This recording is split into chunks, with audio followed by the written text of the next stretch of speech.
ती जगदंबा पाहते, पाप लपली जात नाही, कर्माची फळं भोगावीच लागणार. जेव्हा अशी विधानं सर्वसामान्य लोकांकडून दैनंदिन आयुष्यात वापरली जातात, तेव्हा ही विधानं एका हतबल व्यक्तीकडून आपण काहीच करू शकत नाही या जाणीवेतून निघालेली असतात. त्यामुळे ज्यांच्यासाठी ही विधानं आहेत, ते लोक अशी विधानं आणि विधानं करणाऱ्या व्यक्तींना कधीच गांभीर्यानं घेत नाही.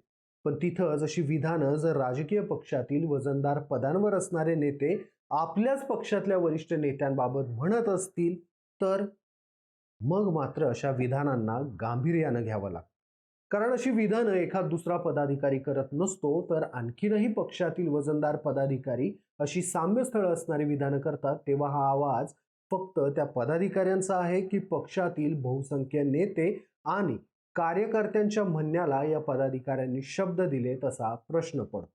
मी बोलतोय ते सध्या राष्ट्रवादी काँग्रेस अजित पवार गटात सुरू असणाऱ्या गृहकलहाबाबत. प्रशांत किशोर यांनी सुनेत्रा पवार यांच्या घेतलेल्या भेटीनंतर आता एनसीपी मध्ये रुपाली ठोंबरे आणि उमेश पाटील यांनी या प्रकरणात उडी घेतली आणि सोशल मीडियावर थेट पोस्ट केली, ज्यामुळे एनसीपी मध्ये नक्की चाललंय काय हा प्रश्न पुढे येतो. कारण सुनील तटकरे यांच्या विरोधात आता त्यांच्याच पक्षातून आवाज बुलंद व्हायला लागला. नक्की काय घडतंय या संपूर्ण प्रकरणात, याच विषयावर आपण पुढची काही मिनिटं बोलणार आहोत. नमस्कार, मी Hivarkar Shashikant. Cut to cut मध्ये तुमचं स्वागत. सध्या प्रशांत किशोर यांनी सुनेत्रा पवारांची घेतलेली भेट राज्यभर चर्चेत आहे. त्याला कारण आहे ते म्हणजे या भेटीत सुनेत्रा पवारांना त्यांनी दिलेला एक सल्ला, ज्यात सुनील तटकरे यांना प्रदेशाध्यक्ष पदावरून हटवावं असा दावा केला जातो. यावरून अनेक चर्चा माध्यमांमध्ये पुढे आला आणि यावरून वेगवेगळे दावे प्रतिदावे केले गेले. आणि अशातच राष्ट्रवादीच्या पुण्यातील माजी नगरसेविका राहिलेल्या रुपाली ठोंबरे यांनी फेसबुकवर एक पोस्ट लिहिली, जी पोस्ट सध्या मोठ्या प्रमाणात व्हायरल होतीये, चर्चेत आलेली आहे. या पोस्टमध्ये काय म्हटले त्यांनी हे आपण सगळ्यात अगोदर पाहूया. नुकतेच जिंकलेले विजयी झालेले श्री प्रशांत किशोर हे अनुभवी रणनीतिकार आहेत. त्यांनी परिस्थितीचा सर्वंकष अभ्यास करूनच आपलं विश्लेषण मांडलेलं आहे. कोणतंही पद हे जन्मसिद्ध हक्क नसतो, पदाला कालमर्यादा असतात. उत्कृष्ट कामगिरी असेल तर बढती मिळते, अपयश असेल तर कार्यकाळ संपण्यापूर्वी पद जाते आणि कार्यकाळ पूर्ण झाला की सन्मानानं जागा रिकामी करणं हीच लोकशाहीची संस्कृती आहे. मग खुर्चीला एवढं चिटकून बसण्याचा अट्टहास कशासाठी? दुसऱ्यांना हकालपट्टी करताना नियम आठवत होते, मग स्वतःवरही तेच नियम लागू झाले, तर एवढी अस्वस्थता का? ज्यांनी दुसऱ्यांची हकालपट्टी केली त्यांनी कर्माच्या न्यायाला सामोरं जायची तयारी ठेवली पाहिजे. सत्ता, पद आणि खुर्ची कधीच कायमची नसते, पण कर्माची फळे मात्र नक्कीच मिळतात. वेळ आली की जागा रिकामी करावी लागते. हा निसर्गाचा आणि लोकशाहीचाही अटळ नियम आहे. ती जगदंबा बघतीये, पाप लपली जात नाहीत, कर्माची फळं भोगावी लागणार. या सोबतच म्हणजे या पोस्टच्या शेवटी रुपाली ठोंबरे यांनी आवर्जून एक गोष्ट नमूद केली, ती म्हणजे कोणत्याही दबावाला न घाबरणारी, पदासाठी नेत्यांच्या पुढं न करणारी ॲडव्होकेट रुपालीताई पाटील ठोंबरे, अजितदादांची कार्यकर्ती भगिनी. यानंतर राष्ट्रवादी काँग्रेसचे उमेश पाटील यांनी देखील ट्विटरवर एक पोस्ट केली, जी रुपाली ठोंबरे यांच्या पोस्टपेक्षा मोठी आहे, पण त्यांचाही मतितार्थ काही अंशी रुपाली ठोंबरे यांच्या पोस्ट सारखाच आहे. या पोस्टमध्ये त्यांनी कुणाचं नाव घेतलेलं नाहीये, मात्र दादांच्या नावावर, दादांच्या विश्वासावर मोठी झालेली लोक जेव्हा दादांच्या कुटुंबाला मानसिक त्रास होईल असं वागतात, असं वातावरण निर्माण करतात, तेव्हा मनात प्रश्न पडतो की यांचं दादांवर खरंच प्रेम होतं का?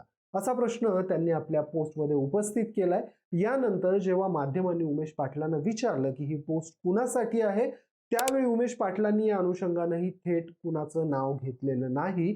मात्र सध्या एनसीपी मध्ये जी परिस्थिती चालू आहे ती पाहता उमेश पाटलांचा देखील रोख कुणाकडे आहे हे स्पष्ट होतं. यानंतर देखील उमेश पाटलांनी एका माध्यमाला प्रतिक्रिया देताना दादांना मुखाग्नी द्यायच्या आधी कुणी कुणी आमदारांना फोन केले होते, कोण कोण शपथविधीसाठी तयारी करत होतं याचा शोध घ्या असं म्हटलंय.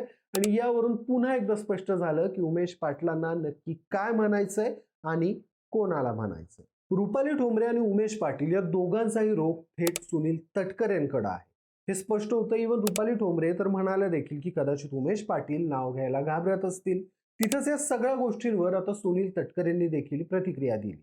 प्रशांत किशोर आमच्या पक्षाचे रणनीतिकार आहेत हे मला माहिती नाहीये, मी 8 वेळा महाराष्ट्राच्या संपूर्ण विधानसभा मतदारसंघाचा दौरा केलेला माणूस आहे, मैदानावर काम केलेला मी माणूस आहे, असं म्हणत असताना त्यांनी एक गोष्ट आवर्जून नमूद केली ती म्हणजे राजकीय सल्लागारांवर अवलंबून राहण्यापेक्षा जनतेत मिसळल्यानं राजकीय यश मिळतं असा आपला विश्वास आहे.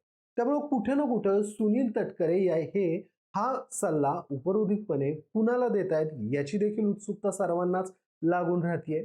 सुनील तटकरे यांनी हा सल्ला अनाहूतपणे दिलाय की स्वतःची राजकीय ताकद आपल्याच पक्षांतर्गत विरोधकांना दाखवण्याचा प्रयत्न केलाय, अशी शंका या निमित्तानं खरं तर पुढे येते. सुनील तटकरे यांच्या राजकीय हेतूबद्दल साशंकता व्यक्त केली जाण्याची ही काही पहिलीच वेळ नाहीये. यापूर्वी देखील असे प्रसंग घडलेले. यापूर्वी एकदा सुनेत्र पवारांनी सुनील तटकरे आणि प्रफुल्ल पटेल यांचे अधिकार मर्यादित करण्याचा प्रयत्न केलेला निवडणूक आयोगाकडे पाठवलं गेलेलं पत्र याचं उत्तम उदाहरण आहे. थोडक्यात प्रशांत किशोर यांनी आता सुनेत्र पवार यांना दिलेला प्रदेशाध्यक्ष पद बदलण्याचा सल्ला म्हणजे काहीसा शिळ्या कडीला नव्यानं फोडणी देण्याचा प्रकार आहे. इतकंच की आता म्हणजे यावेळी राष्ट्रवादीचे पदाधिकारी देखील त्यावर जाहीरपणे मत व्यक्त करतायत. सुनील तटकरे यांच्यावर ते टीका करतात. त्यातून एक गोष्ट पुढे येते ते म्हणजे कदाचित हे पदाधिकारी त्यांच्याकडे पदांचं प्रिव्हिलेज आहे म्हणून जाहीरपणे तटकरेंच्या विरोधात भूमिका घेऊ शकत असतील, तसं धाडस करत असतील, तर त्यांच्यासोबतच राष्ट्रवादी काँग्रेसमधल्या सर्वसामान्य कार्यकर्त्यांची देखील काहीशी अशीच भावना आहे का? आणि त्याला उमेश पाटील आणि रुपाली ठोंबरे हे प्रातिनिधिक स्वरूपात आवाज देत आहेत. उमेश पाटील आणि रुपाली ठोंबरे यांनी आज जो मुद्दा उपस्थित केलेला आहे किंवा त्यांनी ज्या अनुषंगानं तटकरेंवर टीका केलेली आहे आणि त्याला तटकरे यांनी ज्या पद्धतीनं उत्तर दिलेलं आहे ते पाहता त्यांच्यावर शंका यायला आणखीन फट मिळते. कारण प्रशांत किशोर आमच्या पक्षाचे रणनीतिकार आहेत हे मला माहितीच नाहीये असं सुनील तटकरेंनी म्हणणं थोडंसं खटकणार आहे. कारण सुनील तटकरे खासदार आहेत, सोबतच त्या पक्षाचे प्रदेशाध्यक्ष देखील आहेत.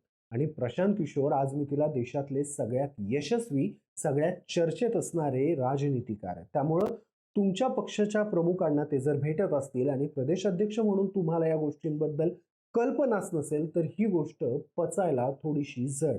तुर्तास आपण इथेच थांबूयात. मात्र तुम्हाला काय वाटतं, रुपाली ठोंबरे आणि उमेश पाटील यांच्या पोस्टनं किंवा त्यांचं जे म्हणणं आहे ते कुठं ना कुठं राष्ट्रवादी काँग्रेसमधल्या सर्वसामान्य कार्यकर्त्यांच्या भावनेला मोकळी वाट करून देण्याचा प्रयत्न आहे का? राष्ट्रवादी काँग्रेसमध्ये आता अंतर्गत गटबाजी उफाळून येते आणि सर्वात महत्वाचं एनसीपी मधून सुनील तटकरेंची प्रदेशाध्यक्ष पदावरून गच्छंती होऊ शकते. तुमची मतं मला कमेंट्समध्ये कळवायला विसरू नका. हा व्हिडिओ जर तुम्हाला आवडला असेल तर या व्हिडिओला लाईक करा, शेअर करा आणि अशाच राजकीय घडामोडी जाणून घेण्यासाठी तुमच्या आवडत्या कट टू कटला सबस्क्राईब करायला विसरू नका. धन्यवाद.